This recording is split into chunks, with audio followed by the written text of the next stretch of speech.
At dinner, in front of everyone, my mom lifted her glass, smiled at me, and announced, "We're passing the cottage his parents gave you over to your sister." The kind of sentence that doesn't need volume to do damage. The kind that cuts clean through a room and leaves silence bleeding behind it. Chloe laughed immediately, light and careless, tossing out, "Relax, it's just a cottage," like she was doing me a kindness. Conversation stalled mid-sentence. Forks froze halfway to mouths. My groom didn't laugh. He stared at her with an expression I had never seen before. People like to say families fall apart behind closed doors. They're wrong. Mine began to unravel right there, between clinking glasses and the words my groom hadn't said yet. My name is Lucy, and I was raised in a family where love was measured by how much you could give without cracking. From the outside, we looked flawless. Perfect holiday photos aligned on the mantle, color-coordinated outfits every Thanksgiving. My mother, Evelyn, with her calm, assured voice, always telling friends how close we all were, how grateful she felt. But inside our house, there was an undercurrent you learned to read early. A silent rulebook no one ever admitted existed, but everyone obeyed. Chloe shines, Lucy manages. I learned young how to shrink myself just enough to keep the system running smoothly. When we were kids, Chloe wanted the larger bedroom because her friends would be over more. Evelyn agreed instantly. Dad, Thomas, nodded like it was obvious. I didn't protest. I helped Chloe move her things into the room that smelled like fresh paint, while I took the smaller one with the rattling vent and the view of the back fence. They called me strong, responsible, mature. Compliments that sounded kind until I realized what they really meant was, "You won't resist." That pattern didn't soften as we got older. It hardened. Chloe bounced between jobs and relationships, always confident someone would catch her before she fell, and someone always did. Usually me. I lent her money that was never repaid, I covered utilities she forgot about, I listened as she cried over decisions she made, then watched her disappear when I needed even a fraction of the support I gave her. Still, I kept smoothing things over. That's what families do, right? That's what daughters with broad shoulders are for. Everything shifted when I met Evan. Evan didn't see me as the reliable background character my mother preferred. He saw me. He asked about my work, my ideas, the plans I'd never said out loud because no one had ever listened long enough. And when I answered, he paid attention like my words carried weight. For the first time, I felt like I wasn't expected to hold everything together by myself. When his parents, the Hales, gave us the cottage as a wedding gift, a small white house tucked onto a quiet street in Seattle, it felt unreal, like someone had handed me a foundation instead of expecting me to pour the concrete alone. It wasn't just a place to live, it was safety, independence, a beginning that belonged to us, and maybe that was exactly why my mother couldn't tolerate it. In the weeks leading up to the rehearsal dinner, Evelyn became unusually curious. She asked who the cottage would really belong to, whether it would stay in the family, whether Chloe might have access to it during what she called a transitional period. I ignored the discomfort curling in my stomach. I told myself she was just asking questions, not calculating outcomes. But I'd grown up with her. Evelyn never touched anything without a strategy, and when she wanted something, especially something meant for me, she reached for it with a smile warm enough to hide the cold underneath. Still, nothing prepared me for that moment at the table.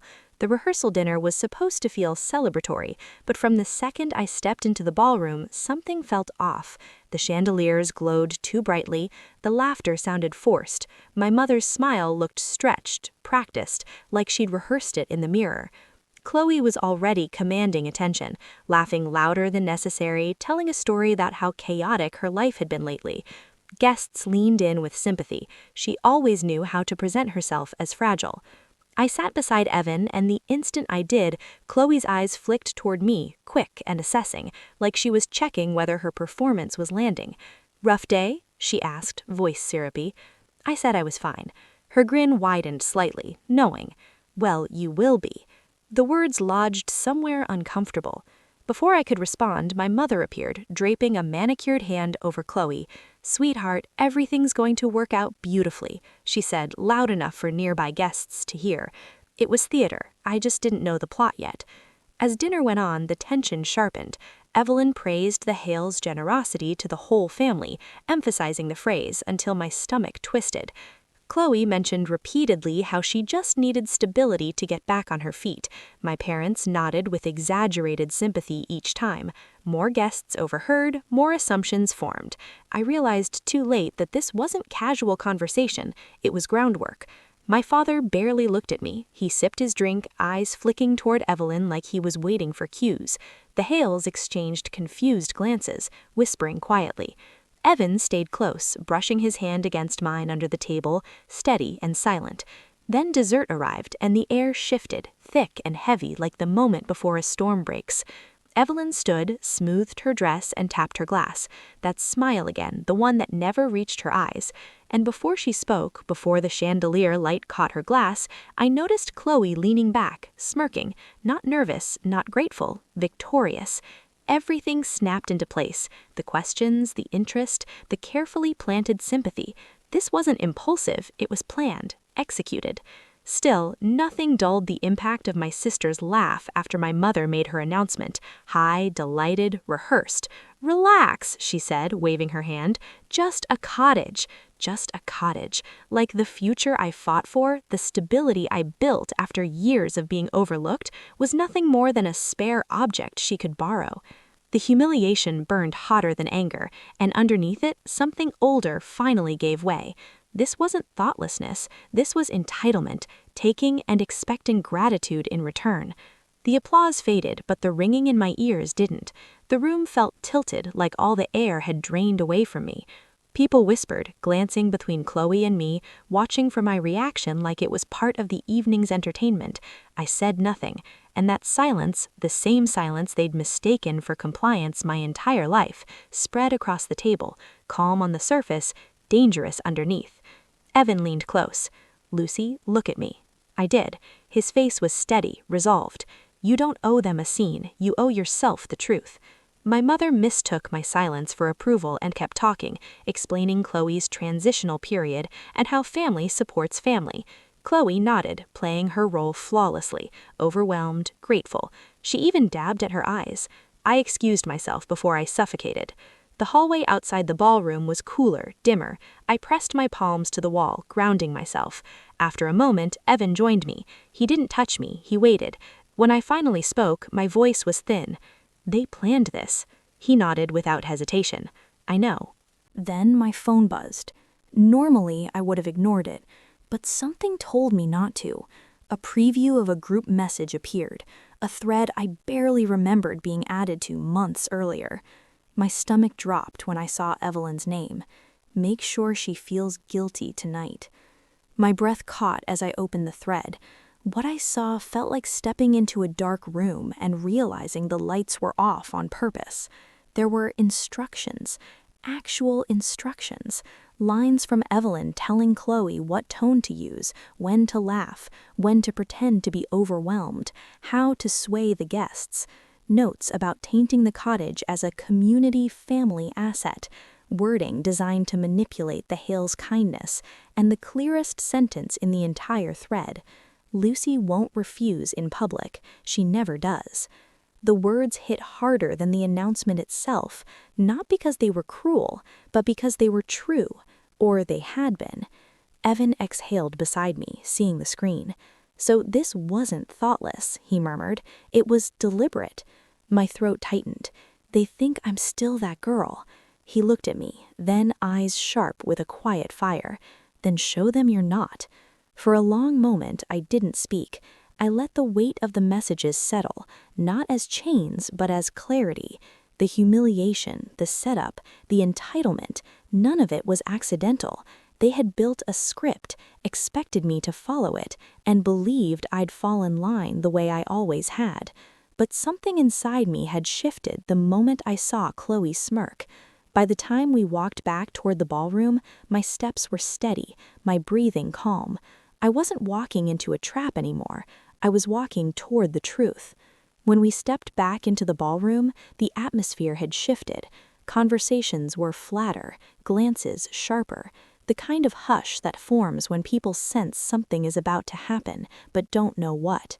Evelyn was mid-sentence, still riding the high of her announcement. Chloe at her side, glowing with practiced gratitude. They didn't see us re-enter, didn't notice the resolve that had carved itself into my posture, but Evan did. He squeezed my hand once, not to steady me, but to anchor the moment. I returned to my seat with quiet precision. My mother looked over, a flicker of annoyance crossing her face at my disappearance, but she brightened quickly, voice sickeningly sweet. "Lucy, honey, are you all right? Your sister is overwhelmed with gratitude. This is such a beautiful family moment." Family moment. The word soured on my tongue. I set my phone on the table, not hidden, not displayed, just present, a quiet threat they hadn't recognized yet. Chloe leaned forward, eyes glistening with faux sincerity. "I mean it, Lucy. This cottage will change everything for me. I don't know what I'd do without you." She said it like she was reading from a script, which technically she was. My groom just looked at her and said. This time, Evan didn't wait for a cue. His chair scraped softly as he straightened. "Actually, Lucy and I need to clarify something right now." Evelyn froze mid-smile. "There's nothing to clarify, dear." "There is," he said. "A lot, actually." The firmness in his voice rippled across the table. Guests shifted, sensing heat beneath the surface. My father frowned, already uncomfortable, already preparing to side with whichever version of the story made his life easiest. I lifted my chin. "Mom, Chloe, the cottage isn't available." Chloe's brows shot up. "What are you talking about? You just heard. Mom, it's a done deal." "No," I said calmly, "it isn't." Evelyn narrowed her eyes, her posture sharpening. "Lucy, don't embarrass yourself or us. The decision has been made." "By who?" I asked softly, because it wasn't me. Her lips pinched. "It doesn't need to be you. We're your family. We decide things together." That was the moment the room shifted. Not loudly, but decisively. A collective lean-in, a crack in the mask Evelyn wore. I reached for my phone, tapped the screen, and slid it slightly toward her. "Before you decided, you might have wanted to check the terms of the trust agreement Mr. and Mrs. Hale placed the cottage under." Mrs. Hale's eyebrows lifted. Mr. Hale folded his napkin deliberately, watching Evelyn with cool, assessing eyes. They hadn't been informed of any passing down. "The property," I continued, "cannot be cohabitated, lent, or assigned to any non-spousal individual. It's protected as a foundational asset for our marriage. Violating that clause would trigger reversion." Evelyn blinked. Once, twice. The smile dropped. "You're making this up." "I read the agreement," I replied, voice steady, every word. A ripple of murmurs fluttered across the room. My father bristled. Why would they put such a ridiculous restriction? Mr. Hale cut him off. "To ensure our gift was not misappropriated."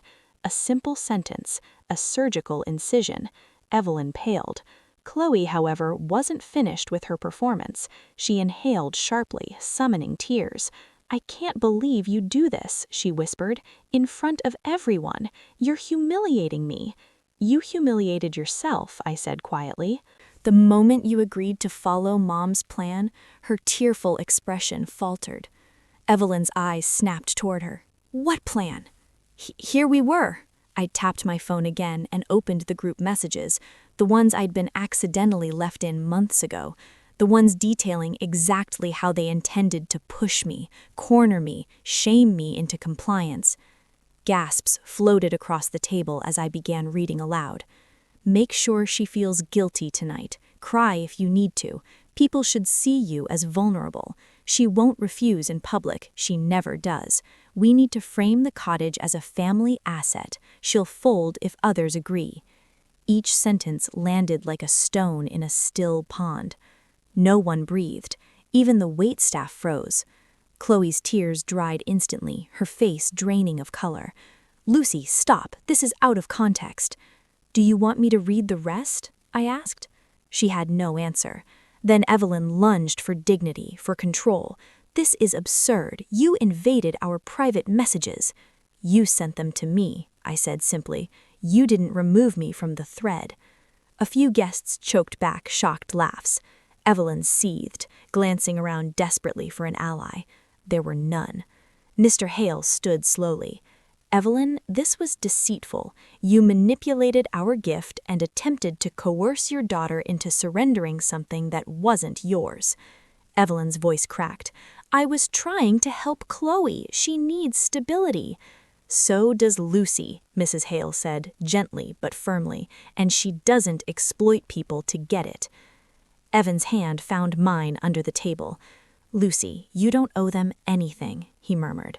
My mother's composure finally shattered. This is what you want, she hissed, to make your own mother look like a villain on the eve of your wedding. I didn't make you look like anything, I said. I just stopped protecting the image you wanted everyone to believe. A single sentence, but it broke something in her. Her breath quickened, her hands trembled. You're ungrateful, she spat. After everything I've done, I gave you life, and this is how you repay me? By siding with strangers? Strangers didn't teach me that love is a transaction, I replied softly. You did. She recoiled like I'd struck her. Chloe's whisper cracked. So the cottage, it's gone? It was never yours, Evan said, and it never will be. The room had gone silent. Not heavy, but decisive, like a verdict had been delivered. One by one, guests stood, not dramatically, not angrily, just with quiet disapproval. And as they left, the truth settled around Evelyn and Chloe like dust after a collapse. This wasn't just a confrontation, this was exposure. Evelyn's final attempt at power flickered out right there under the chandelier lights. She sank into her chair, unable to meet my eyes, unable to rebuild the illusion she'd spent years constructing. For the first time in my life, I didn't try to comfort her. I didn't absorb the blame. I didn't manage the emotions filling the room. I simply stood, Evan beside me, and walked away. And behind us, my mother's world built on control, guilt, and entitlement finally cracked open. The next morning, the house felt unnaturally still, like the quiet after a long storm finally gives the walls permission to rest. Sunlight slipped through the blinds in soft strips, landing on the floorboards of the living room where I stood barefoot, holding a mug Evan had made for me. It tasted different, calmer, real. By 10, a locksmith arrived. I watched the old keys drop into my palm, metal pieces that had once meant family. Now, nothing more than artifacts of a past I no longer owed myself to carry. When he handed me the new set, something inside me settled. A door wasn't just changed, a cycle was. After he left, I blocked my mother's number, then my father's, then Chloe's. Not with anger, not with satisfaction, just certainty, like crossing off an account that had been overdrawn for years. I forwarded the messages and a brief summary to the Hale family's attorney, exactly as they'd asked, not out of revenge, but out of protection, my protection. Evan found me standing in the doorway, the morning light warming my shoulders. How do you feel? He asked. I took a breath, steady, clean. Like the house finally belongs to us, I said. 6 months later, as we rolled fresh paint on the cottage walls, I realized something even deeper. It wasn't the cottage that changed my life, it was choosing who I allowed to cross the threshold. Standing in that finished cottage months later, I understood something I wish I'd learned sooner. Family isn't defined by who shares your blood, but who respects your boundaries. Walking away wasn't betrayal, it was survival, and choosing myself didn't break my family, it simply revealed the truth about it.